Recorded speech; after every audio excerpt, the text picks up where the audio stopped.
राम है क्या? 1984 में जब इनके पास 2 सीटें आई, उसके बाद इनको रामचरितमानस की याद आने लगी, भगवान राम की याद आने लगी कि रामचरितमानस है क्या। आप किसी भी बीजेपी वाले से पूछे नहीं बता पाएंगे लोग। भगवान राम बिना सीता के माना ही नहीं क्या हमारी परंपरा में। ये कहते हैं जय श्री राम। हमने कभी नहीं कहा हम मंदिर बनवाएंगे। हम दुनिया का इतिहास भरा पड़ा है कि भाई भाई की गर्दन काट के गद्दी पे बैठा, बेटा बाप को मार के गद्दी पे बैठा। ये दुनिया को एक संदेश देगा कि एक ऐसा भी महापुरुष है।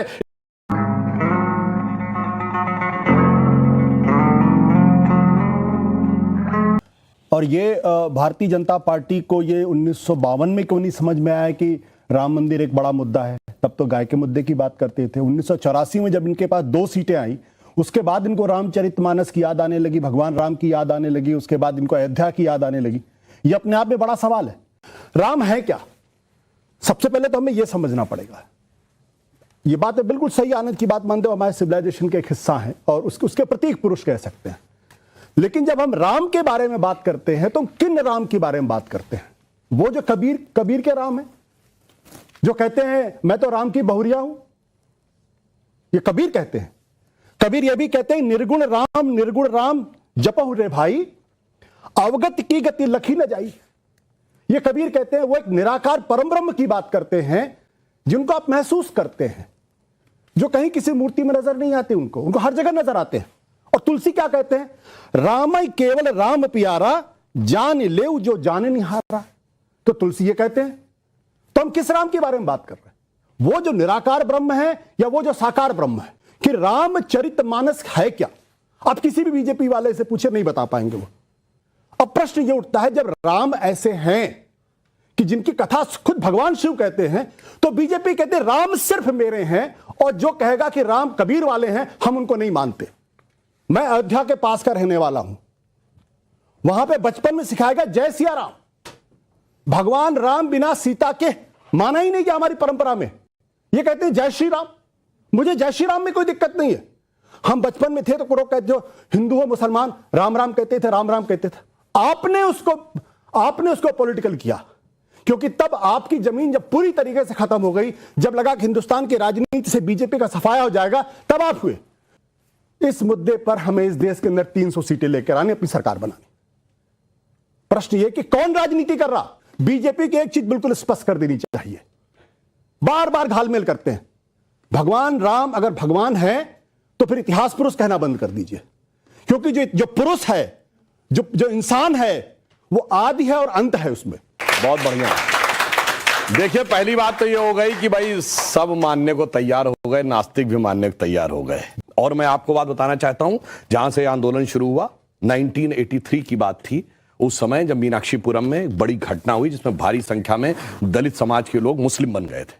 संघ ने इस विषय को बहुत प्रबलता से उठाया, इंदिरा गांधी ने हस्तक्षेप किया, और वो विषय चूंकि देश में इतना बड़ा बन गया था, फिर इंदिरा गांधी के हस्तक्षेप के बाद बाहर आई बात। उस समय हम 2 सीटों वाली पार्टी नहीं थे जनाब, और पहली रैली जुलाई 1984 लखनऊ के बेगम अजहत महल पार्क में हुई, जिसमें मैं भी बच्चे के रूप में गया था। हमारा नारा था लोकतंत्र की देखो शान, बंदी बने हुए भगवान।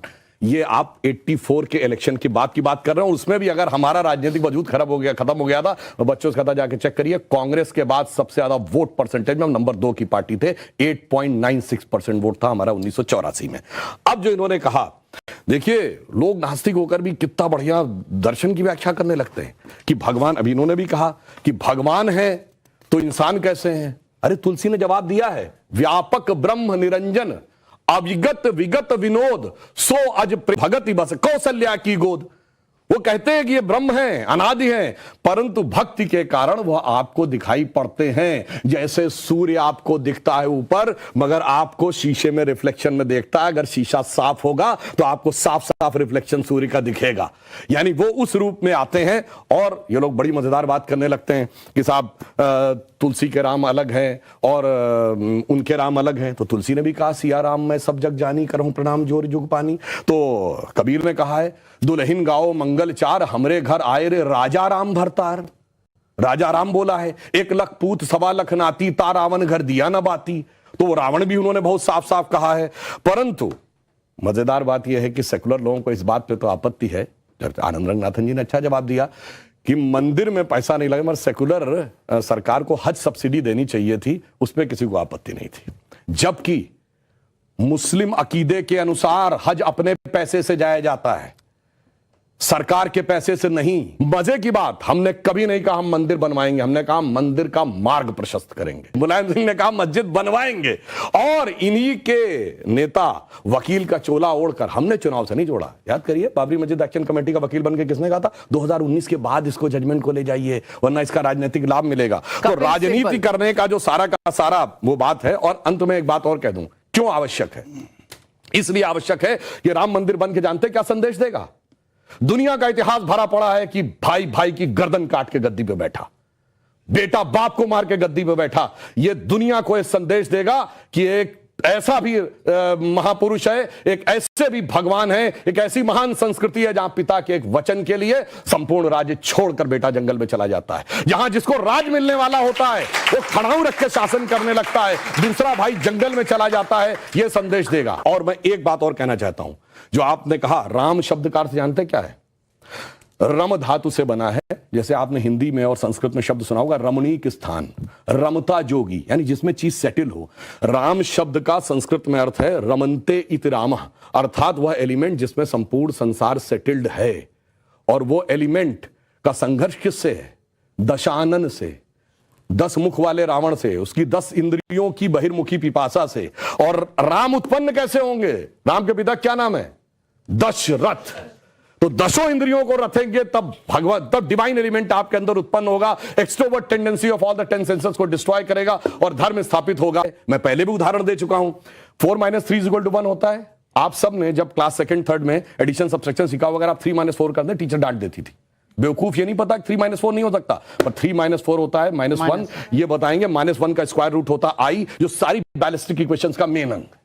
तो उस लेवल पे पहुंचिए तो समझ में आएगा जिसको आप कह रहे हैं बचकाना है वो कितना आलीशान है, ये जाके समझ में आएगा। डॉक्टर कलाम से पूछिए तो -1 के स्क्वायर रूट का अंतर समझ में आएगा। तो राम की कथा बहुत गहरी है, और इसीलिए रामचरितमानस क्यों लिखा है? राम के चरित्र को मन में धारण करिए। रावण हर चीज में राम से बड़ा था जब राम लीला कर रहे थे। वैसे तो वो ईश्वर है, हर चीज में बड़ा, पैसे में बड़ा, उनके बाद सोने की लंका, उसके बाद रावण रथी वीरत रघुवीरा। अगर देखा जाए पावर में उनसे ज्यादा बड़ा, 10 आदमियों की ताकत उसको, उनसे बड़ा पंडित मुस्सा जोधा, और ना कोई दूजा है। अपने शीशों को काट काट शंकर को मैंने पूजा। वो कहता है इतने बड़े पुजारी तो राम भी नहीं थे। फिर किस कारण से वो हार गया? चरित्र में राम बड़े थे। इसीलिए तुलसी ने कहा रामचरितमानस। और चरित्र की याद दिलाएगा यह मंदिर, जो सिर्फ भारत के लिए नहीं, पूरी मानवता के लिए श्रेष्ठतम मानवीय मूल्यों का प्रतीक होगा। इसलिए 21वीं सदी का महान भारत बगैर राम मंदिर के संभव नहीं था। इसीलिए अमृत काल के उषा काल में राम मंदिर उभर के सामने आ रहा है। बहुत